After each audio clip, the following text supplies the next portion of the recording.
Landlords Podcast.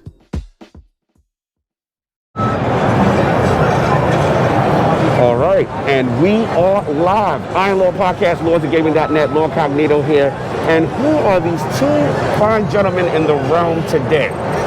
I'm Andrew Trese, one of the two Trese brothers. And I'm Corey Trese, the other Trese brother. Shout out to the Trese brothers. And what is this, first of all, what's the studio you guys are? And what is this game that we're going to talk about? So we're Trese Brothers. We're an indie studio that focuses on strategy, RPG, and tactics games for the last 10 years. This is our 8th game, born from a Kickstarter. Our latest Kickstarter, the largest Kickstarter, Cyberpunk's Flashpoint. Woo! It's a tactical heist RPG, a mix of turn-based combat, stealth, and hacking. Oh, this is all that. We in the realm, we love our turn-based games. We love our Xcom style games. And now you're mixing stealth and cybernetic. You got to tell us more about this game. So break it down. Shout out to Lord Addict on the gameplay right now.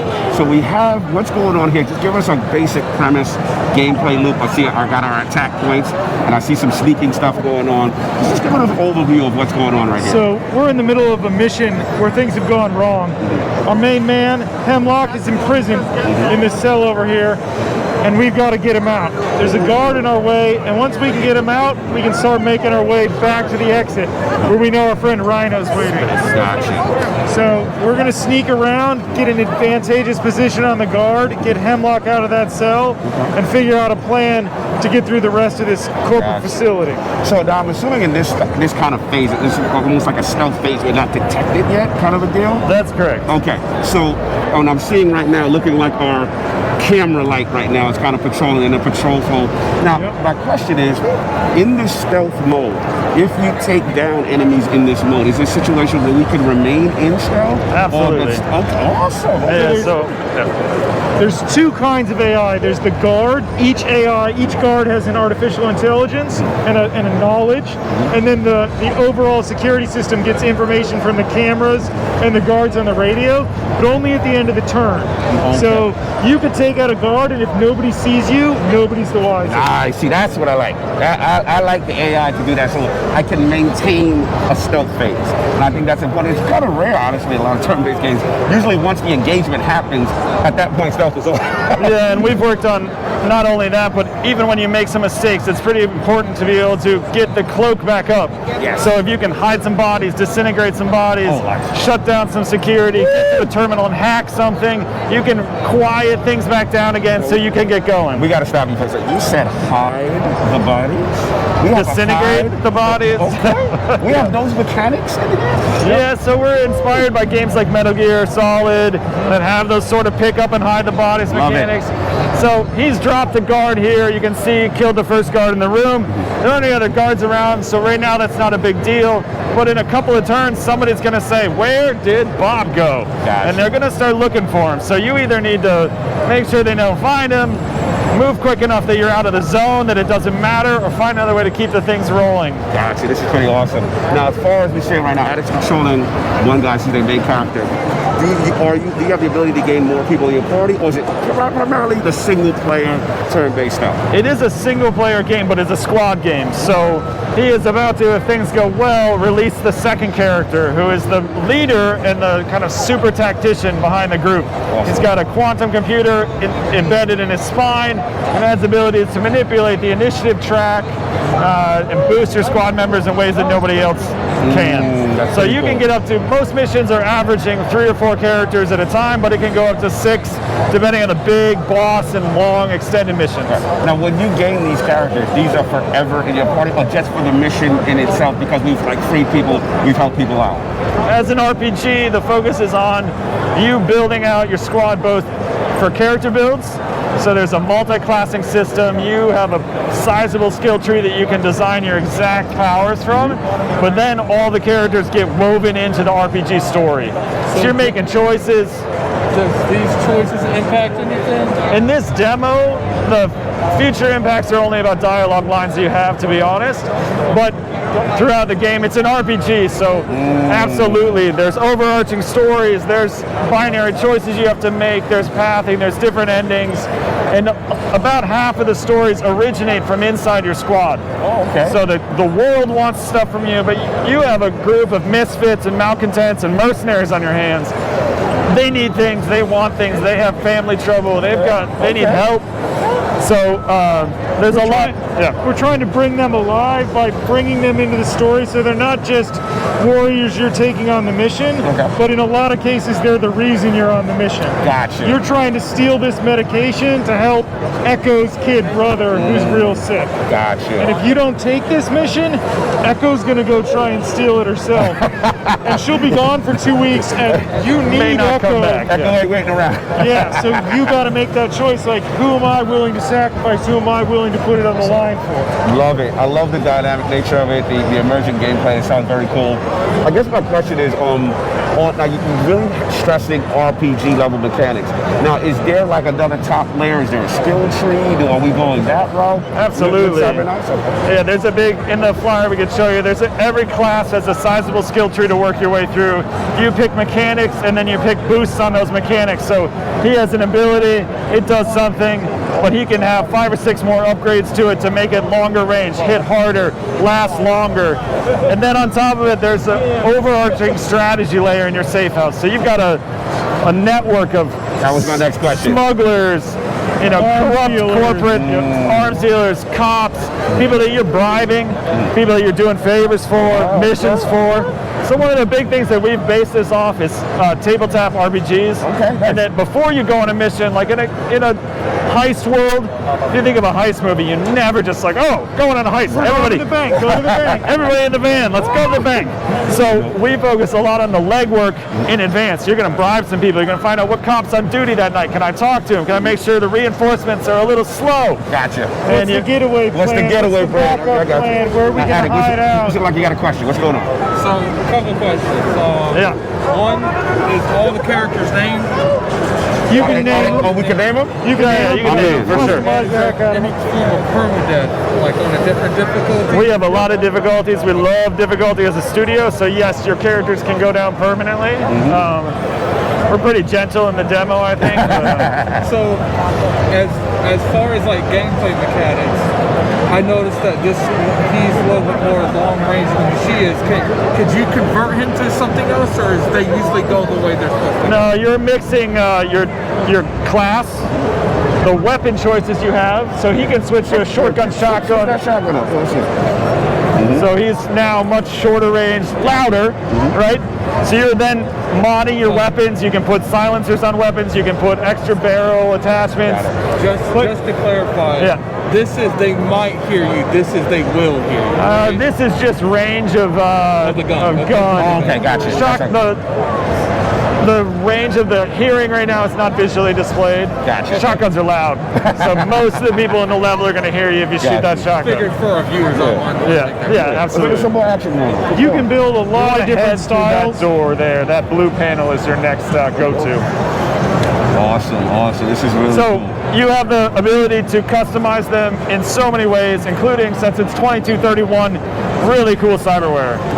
One of the builds in this, the options you can play in the demo has a chameleon sheath, cybernetic installed, and she can go completely invisible for a short amount of time. We've got people who can throw up energy barriers. We've got people who can teleport, control cybernetic dogs, rig drones, etc. Oh, we got drones too? Okay, We got we can do drones. that. Okay. Drones and cybernetic cats. We went all the way in. Cybernetic cats. Yes, sir. Okay, listen. I love how you guys are diving into the cyberpunk aesthetic. It's an added dynamic that seems very cool. Love the art style. And I was going to say, from an engine standpoint, what is this? Is this Unity? Is it Unreal? Like, what is the background engine for Cyberknights? So this is built in Unity. So this is our first Unity game. We're really excited about about Unity as an engine. I think it's bringing a lot of cool things. Like, one of the things that we were able to do that I think Unity enabled is we're using real physics for the grenades. Nice. So it's a tactical game, but we're doing a bunch of stuff that is very similar to how a shooter would implement it. So there's grenade deflection and explosion channeling, and you'll be able to push people around the three-dimensional components of the architecture. So pull them out from cover or shove them into a corner.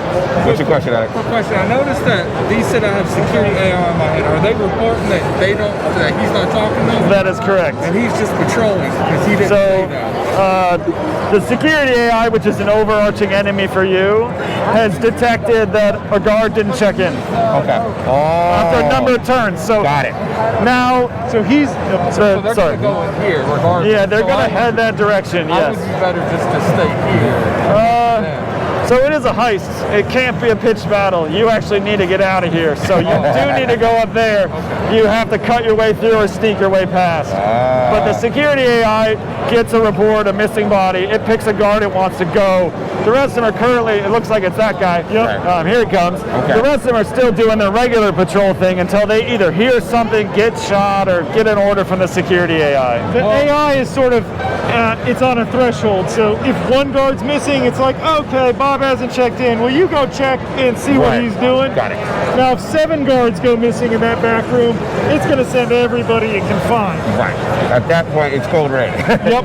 I got you. That's pretty cool. And the fact that you've got that type of system embedded in a turn-based game as well is actually really cool. Leading into stealth, you kind of rarely see that, I feel, in the turn-based genre, and it's really cool. From a development standpoint, how long has Cyber Knights been in development? So we were here in PAX East 2020 with our Kickstarter. We were in the Kickstarter room. We were currently kickstarting. So 2 years, Oh, wow. and we'll be out at hopefully the end of this year. Awesome. So wish list us on Steam because we're coming to Nice. Steam and we'll port to consoles next year. Oh, we like that. We got to get the wish list popping on that. What's up, Adam? That's interesting. It tells you Overwatch threat. Yeah, so this dude has got you pinned. If you try to shoot at him or move, he's going to shoot you. Is it like 100% guarantee? No, he has his regular, like if you scoot along, your best bet's probably to move 1 AP that way because you're behind pretty good cover, hard cover. He'll fire at you They go that and over. it misses you. Okay. So, and that cancels his Overwatch, so now you're out from under threat. Got it. This is pretty cool. So again, development cycle, hopefully got a wish list this thing so we can get it out there to the public. Now you're looking to go to major consoles, you talk Xbox, PlayStation, Switch, or right now, what No, are those are the three, those are the ones we like. Reinforcements showed up. reinforcements get, okay. Security AI has detected that more than one guard has gone missing now. I think it may have gotten an alert on the radio about a maniac with a A shotgun. maniac with a shotgun. Well, You love- I know my viewers, man. They want the smoke. There you go. $3.98. The premise is absolutely fantastic, a ton of fun. Now, as far as like length, gameplay hours, what are we looking at long term for Cyber Knights? We're a small studio. We love making big games. We're roughly, as the big overarching story campaign, if you just want to play through it once, 40 plus hours. Oh wow, okay. But yeah, we like a big game for an RPG, and that's if you really, it's a regular playtime. And we love to look for ways to make sure it has a proc gen story underneath that will weave a different story every time you play. So you want to come back and sink more hours into it, try a totally different tactical build. There's a lot of space for you to play again. And there'll be a ton of those choices that have real impact. Soundstream, we made some choices in the demo, but you'll be making serious story-altering choices. Who do you support? Nice. And maybe the character you don't support gets deleted from the game. Oh wow. They're dead. So we have those permanent effects, those permanent choices that affect the absolutely. gameplay. Really cool. This is super promising. Loving what I'm hearing. And it's two brothers making the game. How's it two brothers making the game? How does that work? It's awesome. It's kind of always been this way since, I don't know, forever. When we were like drawing stuff, our own character sheets. Who pushes back at who the most on decisions? I don't know. We're both very stubborn. Yeah. So I don't we're know. stubborn about different things, so I think that's one of the ways we work together is we both respect what the other person's really passionate about, and I think we really rely a lot on our community to help us drive the direction. We really listen as much as we can to the community, and that I think has been a good guide for us, what our community is saying. So right now we have 1,000 Kickstarter backers from the who are on our Alpha team who are playing the game right now. Okay. So that's a big part of it. We think 6 to 9 months, but we listen to them as to how long that'll be before we'll do a release. So Awesome. So we want to get as much information as possible. Where can people go to support Cyberknights? Is it a Discord? Where can they go to really help you guys out to get this thing across the finish line? well, check us out on Twitter, Cyberknights RPG on Twitter. Right now we have a wish list page up on Steam, so hit us there. We're on the community every day. If you post, we will respond. And we have a Discord, Trese Brothers verified Discord. Check us out. Awesome. You heard it here first. Again, Cyberknight Flashpoint, tactical RPG, cybernetic action. A lot of depth to it. One to look out for. Absolute pleasure to have you guys both in the realm. Very Absolutely, promising man. game. We look forward to you coming out. Again, you heard it here first. Cyberknight Flashpoint. Y'all check it out.